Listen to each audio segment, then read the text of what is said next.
Thanks everybody for being here. When the whole process started about this election, we were looking for a candidate that could represent views that the general public could really latch onto. And I think, Steph, you've been a great candidate, and you're doing, if I'm going to say from the education debate I put on there, you really whipped some ass, so it was great to see. We needed that.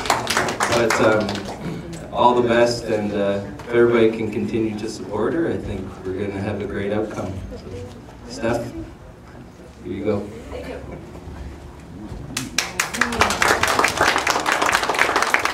Okay.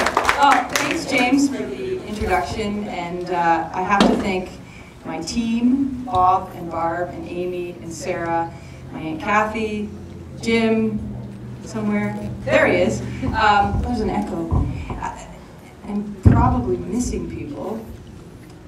Ray, Ron, the crane operators from yesterday who hoisted my gigantic face. Thank you very much. Never thought I'd say that. So I have to give a heartfelt thank you to everybody who whipped this place into shape and who spent long hours this week helping me. And to everybody that's here today. It's a Saturday morning. I'm sure there's other places that you might rather be, but you came here to support me, so I can't thank you enough. So, I have been doing a lot of speaking to groups, and I have found that everybody wants to hear a positive story. When I decided to take the nomination and to come back to Sarnia and run as a candidate, I wasn't really sure what to expect. I wasn't sure how people would react to me, you know, as a young person, as a female, as somebody who'd been out of Sarnia for a couple of years. I wasn't quite sure what the reactions would be, and it's been nothing but positive. I really felt very strongly that I grew up here, I went to school here, my parents have a business here, my mom's a nurse, and I left for a couple of years. And I went and got an education that I'm very proud of. I spent time overseas. I worked on some very important projects in India that are very close to my heart, and I started to realize that all of these things that I was doing and the skills that I was learning, I needed to do something with them, and I wanted to do something in my own community. So I made a conscious effort to start working in politics in Ottawa, and everything that I learned there only made me want to come back here more. And so I know some people might say, you can't be serious, why would you? But it's true, because I was a political staffer, I was working behind the scenes, and I just sort of felt like, well, okay, here we are, the Liberal Party, we're on the cusp of a very important election, and what am I going to do? What am I going to do to make sure that the Liberal brand is strong, that people continue to believe in the progressive values that this party represents? And also, my generation, it's time that we got involved. Everybody says to me, get the youth vote. Youth, we don't vote. Honestly, I don't know why, but young people, they make a lot of noise, but we just don't vote. Some of us do, but en masse, we don't. And maybe part of the reason is because young people aren't running as candidates and they don't identify. That could be a reason. So, for whatever reason, I decided to do this because I felt very strongly about giving back to my community. So a couple of the things that I have been talking about in my travels throughout the summer, out in the county, here in Sarnia, are the three major things that I want to focus on in this campaign. So yes, there are some issues in Sarnia that people are upset about. Yes, we could lose our jail. Yes, people are upset about the Lynn being outside of Sarnia. People are upset that we've lost services here over the last few years.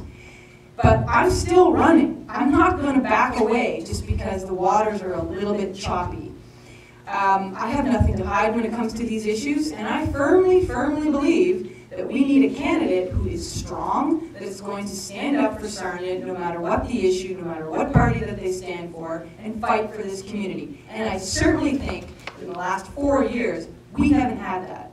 So, in my opinion, we've lost 4 years, and it's time to put ourselves back on the map. No matter the party, no matter the person, the most important thing is this community, and we need to start making our voice heard.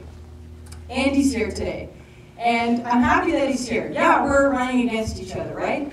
But at the heart, we're doing this because we care about this community and we want to come together to do what's best for Sarnia Lambton. So I'm happy that he's here, and I think that shows that we're not here to smear each other, to cut each other down. We're here to talk about the future of Sarnia, and that is the bottom line. So of course, I'm not going to advocate that everyone in this room votes for you, Andy. You can understand why. But I want to say that I'm proud that you're here, and I think it shows that no matter what party, we're unified in what we want to do here. So, what do I want to do in Sarnia Lambton? Well, the first thing I want to focus on, and I think everybody wants to focus on, is jobs. Jobs, jobs, jobs. Every politician says, I'm going to create jobs in this community. Okay, that's great. But how are you going to do it? Who are you targeting? What are the strategies that you're going to employ? Who are the people that you're going to work with? We have industry in Sarnia that has attracted some of the biggest manufacturers. We just landed BioAmber. For those of you that don't know, BioAmber chose Sarnia.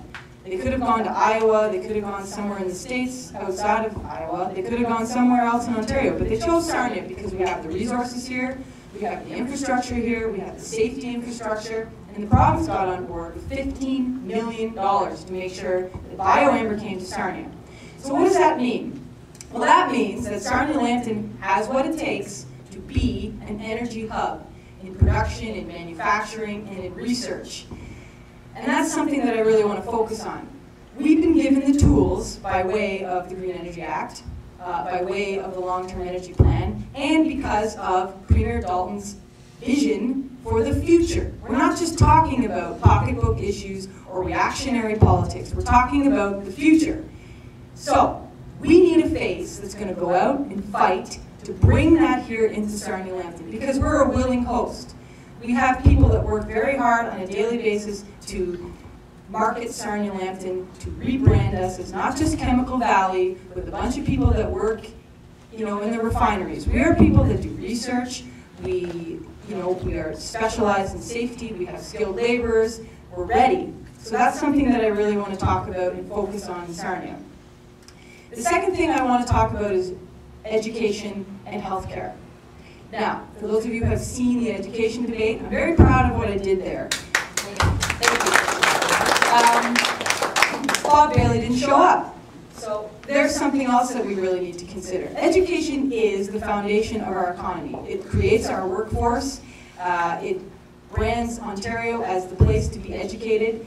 It's building a highly skilled, highly labor-focused industry, and that is from education. So the NDP didn't even think it was important enough to put in their platform. So what does that tell you?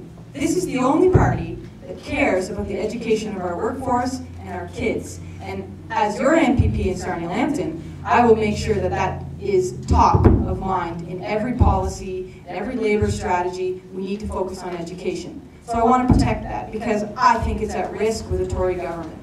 Healthcare.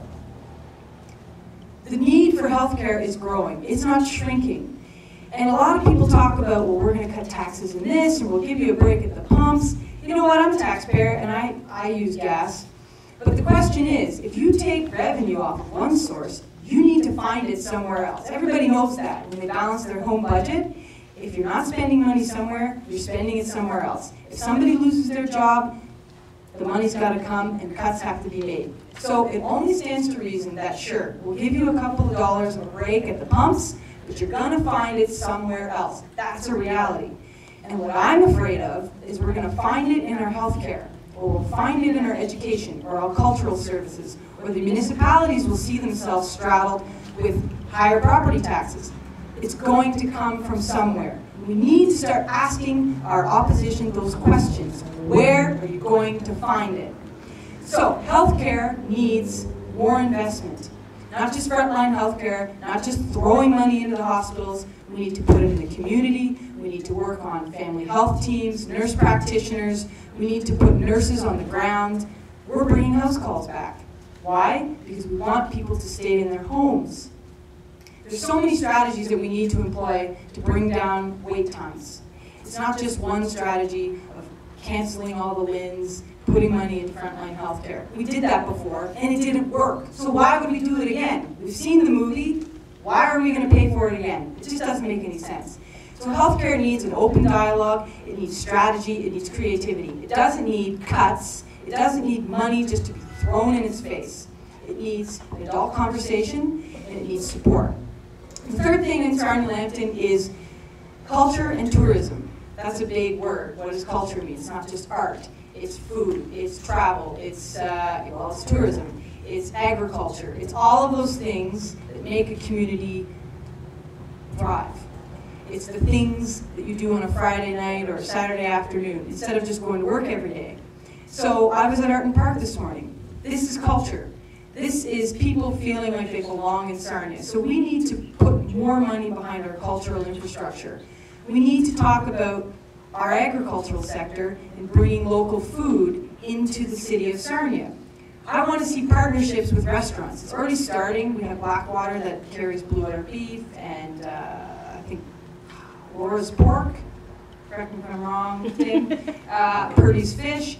We have a new market on Sundays at the marina, so it's happening. And people are willing to put their business on the line to make some investment to make this happen. I think we need leadership at the provincial level, as well as the others, to really drive that and to make it a focus. We have a cultural plan that we just unveiled in the county of Lambton to look at rebranding Sarnia-Lambton, not just Sarnia, but Sarnia-Lambton, as a cultural unit where people want to come and spend their weekends. I said this a couple of weeks back. Everybody says, oh yeah, I know where Sarnia is because I drove through there on my way somewhere else. Well, let's make people stop and stay a while, because that's where we'll get our jobs, that's where we'll get our revenue, that's where we can build our services. So the last thing I want to leave you with is this. This campaign is not about negativity, about cutting down our opposition. This is a campaign about the future of Sarnia, about a fresh face, about somebody who recognizes that there are some challenges here in this community that we need to face, but also wants to remind people that there's a future here that we're fighting for. So 10 years, 20 years, where do you think Sarnia-Lambton should be? So I ask everybody in this room if there's a way that you can help this campaign, whether it's putting up a lawn sign, talking to your friends at a coffee, attending a fundraiser, coming into the office, whatever you can do to get this message out. That's the most important part here today. I'm a new candidate, I'm a fresh face, momentum is building, but we need to keep going. So, visit Sarah over here, talk to Jim about signs. We'd all be willing to bring you onto our team. So thanks again for being here. Enjoy yourself. We're going on a canvas. So if anybody feels so inclined to go out canvassing today, happy to have you. Except you, Andy. So thank you very much. If I forgot anybody, the firefighters are here. Firefighters from McGinty, firefighters from Stephanie Barry. Happy to have you on board. I think Rhonda's hiding back there, and Keith, they brought our lovely couch, which I plan to be sleeping on. There's so many people in this room that have brought plants, my aunt. There's so many people that have brought things to help us run. Tim's here, and I'm happy to have your support, Tim, as a federal candidate for the Liberal Party. He's been carrying the Liberal banner here for a long time. So I hope we can work together and bring the Liberal voice back to Sarnia-Lambton. So thank you very much for being here. And the food! Eat the food!